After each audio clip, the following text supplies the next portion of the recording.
Do you have pain on the inner part of your knee? Well, there's 5 common causes for pain on the inside of the knee. And as a specialist physical therapist, I often see people are misdiagnosed by their healthcare professional because really their healthcare professional just doesn't do a whole lot of examination. They won't physically examine their patients most of the time. And even then, they're not specialists in physically checking the knee and knowing the ligaments, the tendons, the cartilage, all the stuff that's in there. They're more specialists or experts in issuing out pain medication, which really does not solve any sort of knee problem for the long term.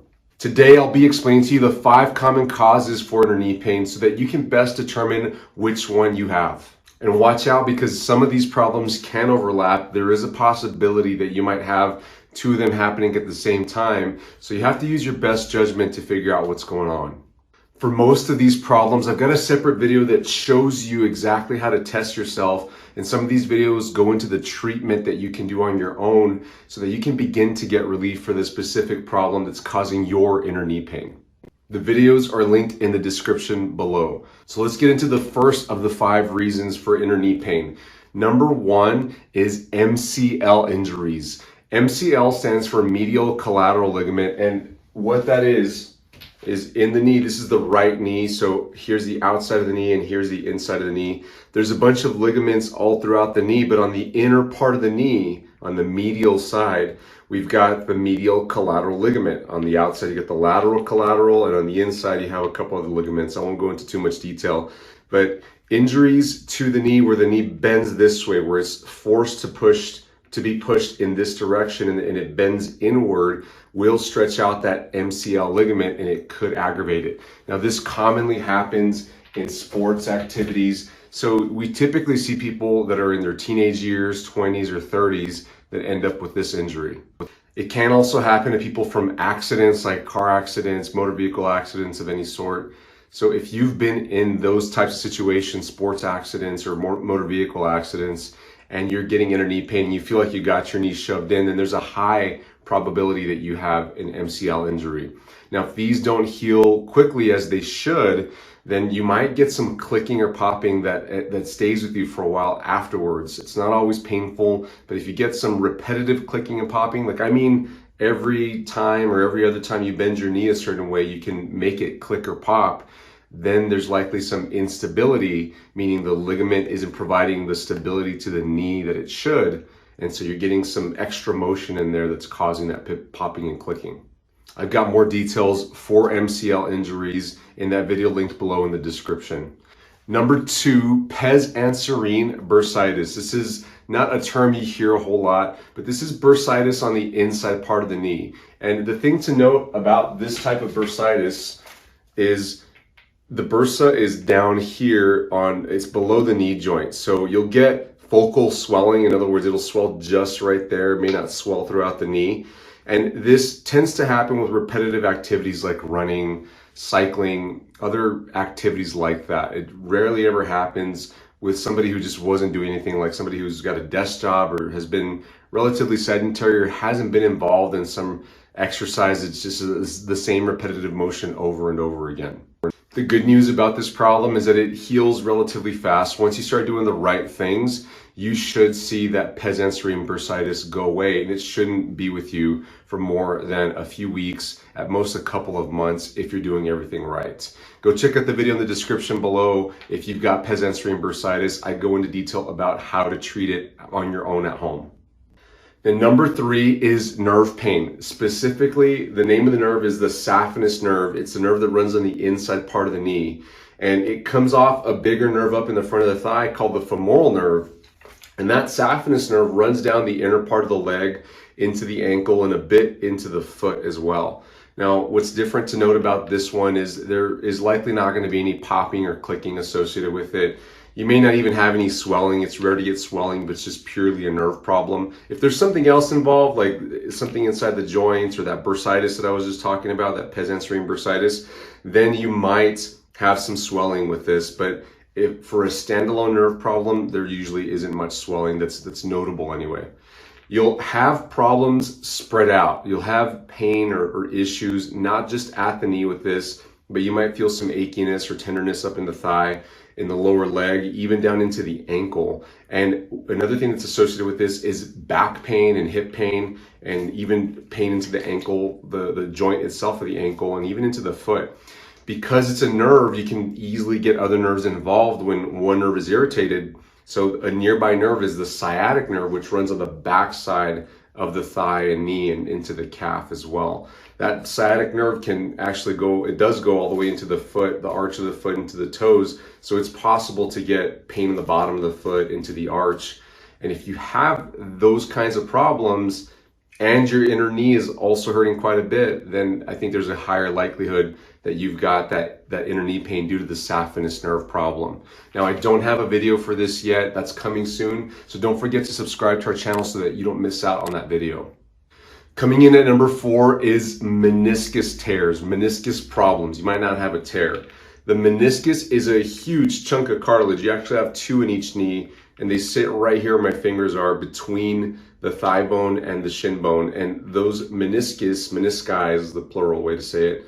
The menisci are cushions that help to support the weight of your body and everything above your thigh bone, actually, all of the body weight above you, onto your shin bone. And they act as shock absorbers, and they help to make the knee joint move smoothly as well. Well, if you've got certain problems, which I talk about in depth in other videos in our channel, check out the one that I linked for meniscus problems. You'll get a lot of information out of that. But if you have certain problems, you can misalign the knee joint, you can cause excessive pressure through the knee joint, which over time begins to wear down on that meniscus and can tear it. Initially, people get irritation of the meniscus, but then over time it develops into a meniscus tear. There's usually some swelling associated with this, and it'll be right at the joint line.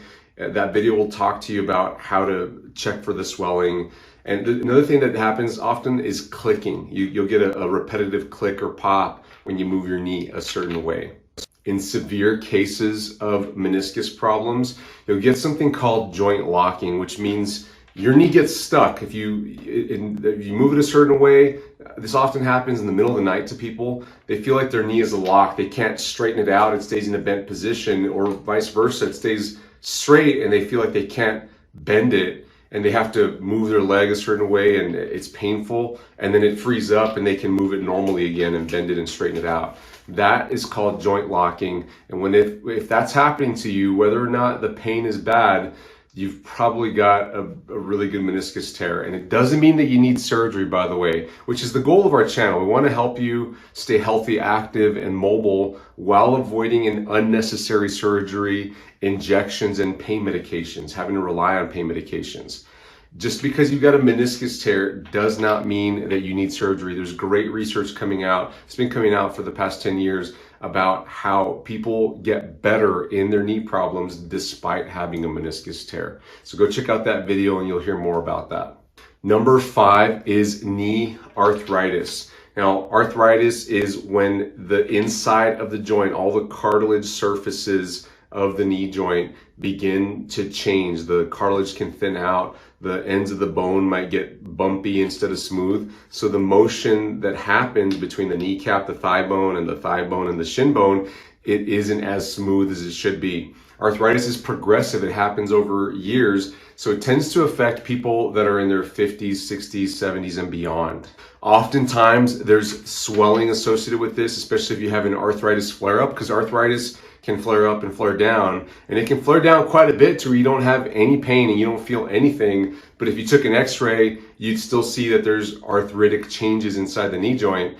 And that's a good situation, by the way. If you have been diagnosed with arthritis, but you feel great, you're not going to need surgery. That's a fantastic situation to be in. You just have to get really good at finding out what makes you feel great and what sets off your knee arthritis, so that you can make sure that you're not setting it off and not flaring it up, because every time you flare it up, you're going to progress it faster than it should go. You need to make sure that it does not progress, which we talk about this all throughout our channel. Go check out the video that we've linked below for knee arthritis problems. You'll learn a ton about it.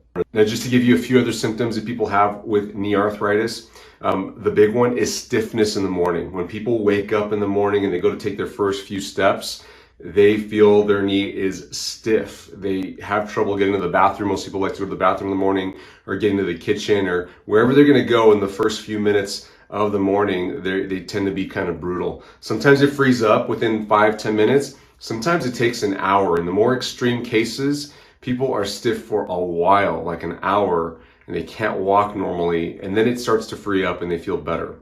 And in the very severe cases, there's loss of motion. People that have really bad knee arthritis can't fully straighten out their knee sometimes, or sometimes they can, but they can't fully bend it. The knee just stops at one point, whereas their other knee that isn't involved can bend further or straighten out further. There's a notable difference from one side to the other side. Unless, of course, they've got knee arthritis in both sides and is progressing very similarly, then they'll notice that both knees don't bend right or don't straighten out right. Comment below and let us know what you think your knee problem is more like, or if there's two overlapping conditions, put both of those down there. We'd love to hear it. And if you've got any questions about these knee issues, drop it in the comments below. We love to answer questions here on this channel.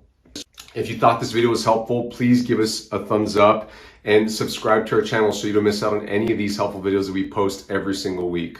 Thanks so much, friends. Bye-bye.